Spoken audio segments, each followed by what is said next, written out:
Ladies and gentlemen, boys and girls, and Pokemon fans of the world, your boy Corey here, aka Crasher, back with a new video, and ladies and gentlemen, I want to open a discussion with you all in regards to Pokemon Scarlet and Violet, and more specifically, Shiny Pokemon. Now, I have an article that was submitted to me that is titled, Pokemon Scarlet and Violet should avoid uncatchable Shinies and Shiny resets.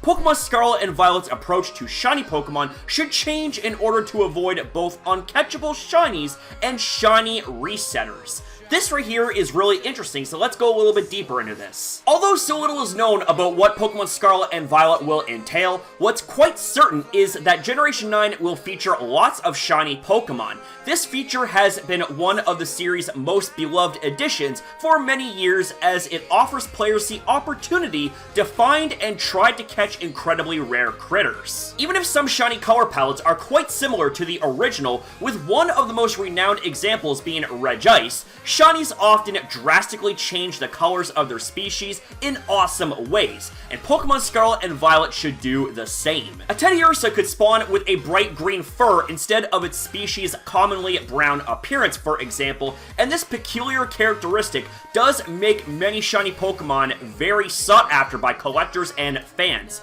As such, Pokemon Scarlet and Violet should get rid of two major features regarding Shiny Pokemon at different stages of the game: uncatchable Shinies and resetting static encounters to find Shinies. In fact, many games feature encounters where players can run into a shiny critter they cannot actually catch because of game mechanics, tutorials, or being very early in the game. On the other hand, many players often spend a lot of time resetting their games for the small chance of finding shiny Pokemon. One of the biggest issues with Pokemon Brilliant Diamond and Shining Pearl was that many players ended up encountering uncatchable Shinies in the form of the early Starly, Bidoof, or Shinx encounters. These could be found during the very first battle players get into after choosing their starter, but other uncatchable Shinies could be found in the early stages of the game before finishing the catching tutorial.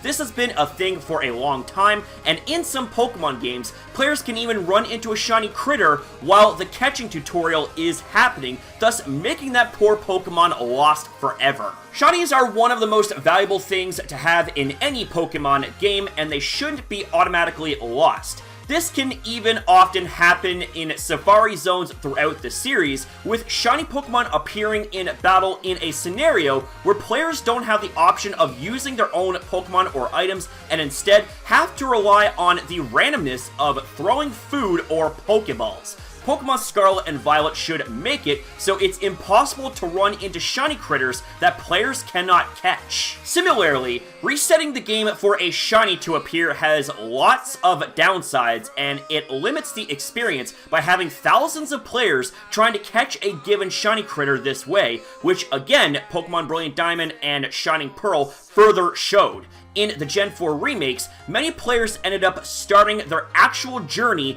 days or even weeks after the game's official release, and that's because they tried for hours upon hours to soft reset their games in order to find a shiny starter from the get-go. This continued with the recent events for unlocking both Shaman and Arceus, as players went to great lengths to try and reset the game for a shiny legendary. Again, shinies are a great rare occurrence, and resetting the game until players finally get their shiny starter or legendary ruins the experience to a degree.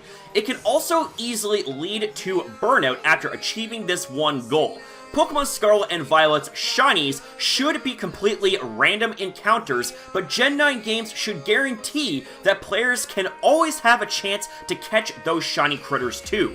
Pokemon Legends Arceus does have a fantastic approach for shiny Pokemon in the overworld, and it's something Scarlet and Violet should draw inspiration from.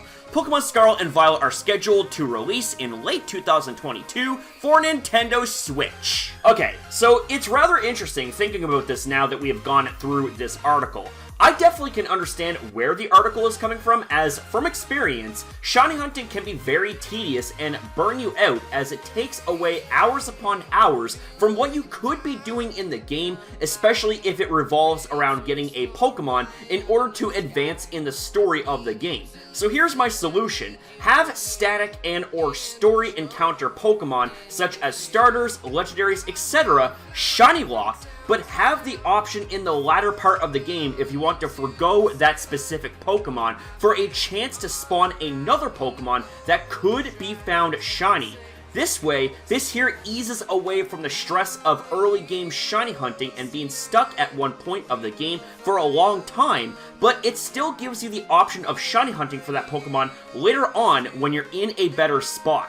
Shiny hunting is a beloved feature in the game, and it would be wrong to completely rob those players of shiny hunting the Pokemon they want. It'll be a good way as well, since you wouldn't have to restart your save file from scratch just to shiny hunt for either a starter or a legendary Pokemon.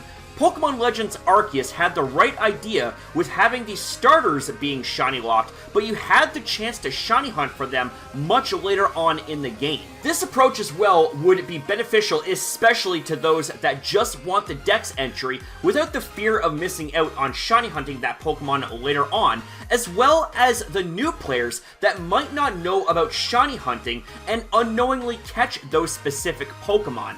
I also think that shiny Pokemon shouldn't be a thing until you get the Pokedex, as by then, you would then have access to Pokeballs to have the chance at catching those surprise shiny Pokemon encounters. But at the end of the day, ladies and gentlemen, these right here are just my own thoughts and opinions in response to the subject matter here. What do you guys think? I would love to hear what you guys have to say about this in the comments down below. Let's strike up a discussion, ladies and gentlemen. And that's it for the video, ladies and gentlemen. So I want to say thank you guys very much for watching. If you guys enjoyed, consider liking and subscribing, and especially comment your thoughts down below, because I love hearing you guys out.